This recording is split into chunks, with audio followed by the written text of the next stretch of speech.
This past week, we got ourselves a whole lot of new Nintendo news and Pokemon news. Min Min from ARMS is coming to Super Smash Bros. Ultimate. New Pokemon Snap was announced for Nintendo Switch. I don't think anyone saw that coming. We're also getting a whole lot of new Pokemon games like Pokemon Smile and Pokemon Cafe Mix. On top of all of that, Pokemon Sword and Pokemon Shield saw its first round of DLC drop in its massive expansion pass. And that's what we're going to be talking about here today. Is the Isle of Armor DLC worth the extra $30? Well, let's talk about it.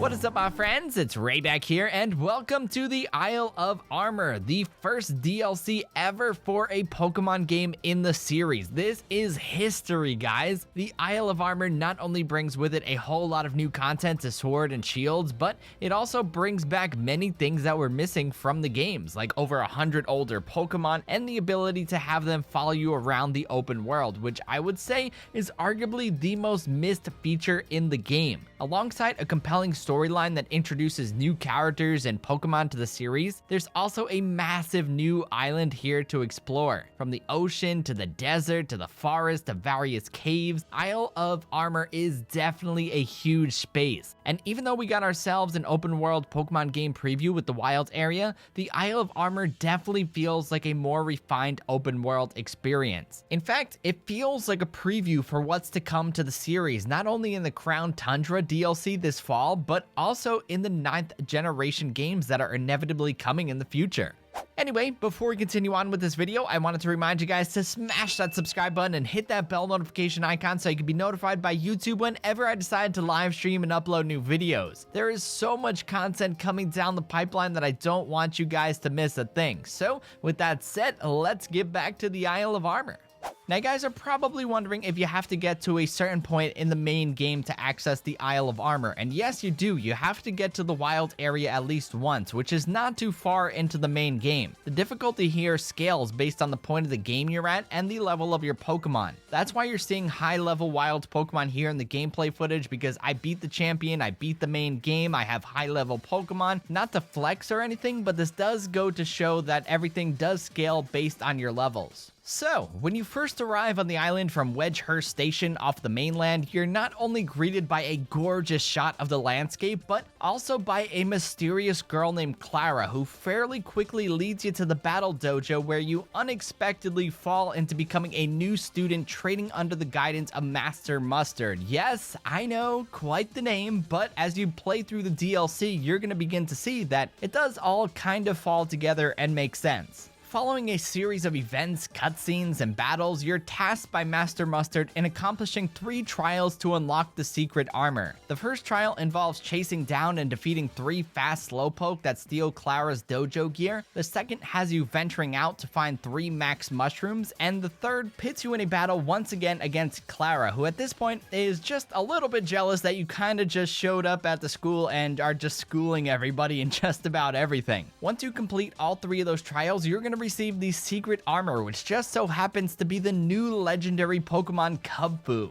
Oh, and I almost forgot to mention that after completing the first trial, you get either a Bulbasaur or Squirtle that has the ability to Gigantamax in its final evolution, which is pretty sweet. Also, once you complete all 3 of the trials, you can finally officially have Pokemon follow you and explore the open world with you, which is so awesome. From here, your task becomes becoming best friends with Kubfu. Master Mustard sends a number of his dojo students to various places throughout the Isle of Armor, where you take your shy little Kubfu to enjoy the views and get him out of his shy little shell. These places are marked on your map, so they really aren't too difficult to find. I do have to say, the one annoying thing about traveling around the ocean on the Isle of Armor are the wild Sharpedo that continuously charge at you. Like, I just want to enjoy the peaceful bike ride at sea, enjoy the sights, enjoy the sounds, and these guys are like, nah bro, we're here, we're about to ruin your day. Like, seriously, come on, leave me alone. Alright, we gotta calm down a little bit with that one. But once you go to all the views and become best friends with Kubfu, now you are ready for the real test. Now you gotta grind this little dude to at least level 70 and take on the Tower of Darkness or the Tower of Waters to evolve him and unleash his true potential. You do have to realize though that you can only choose one tower, and once you enter, there is no going back, so choose wisely as to which Urshifu fighting style you want the most when your adorable little Kubfu evolves. The Tower of Darkness will evolve Kubfu into single strike style, a fighting dark type, and the Tower of Waters will evolve Kubfu into a rapid strike style, a fighting and water type. It really all comes down to preference here. At the end of the day, both look sweet and they're both beasts on the battlefield, but again, there's no going back once you enter a tower, so please choose wisely. The battles though throughout the towers aren't that tough at all. I chose the Tower of Darkness, and if you grind your Kubfu to at least level 70 like they say at the door, it's gonna be a walk in the park. The final floor is Master Mustard, who breaks out his own level 70 Kubfu. Aside from a super effective move that he's gonna use, like as long as your Kubfu can survive that, you're gonna be fine.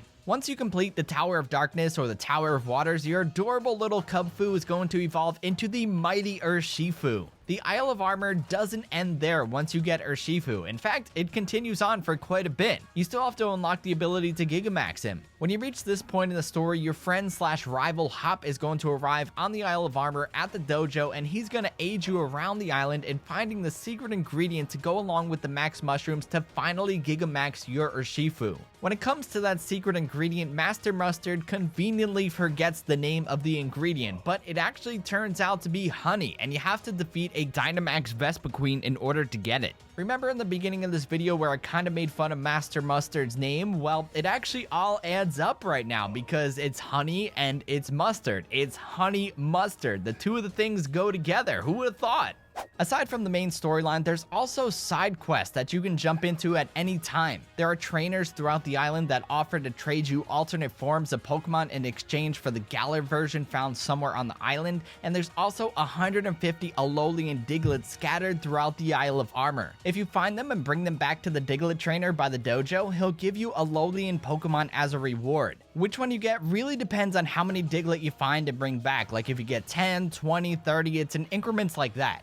Overall, I'm about 5 hours into the Isle of Armor DLC, and I am absolutely in love with it. I really enjoyed my time playing through the main game in Sword, and I'm excited to see the game expand even further with these DLC passes. The Isle of Armor is definitely different than the main game and the wild area. It just feels like the massive open world safari zone that we always wish we had back in the day. If this is a preview of what the Crown Tundra DLC coming this fall is all about and what Gen 9 can and most likely will be like, then I am all here for it. I think the Isle of Armor is totally worth a visit for anyone who has played Sword or Shield or just plans on getting one or both of the games.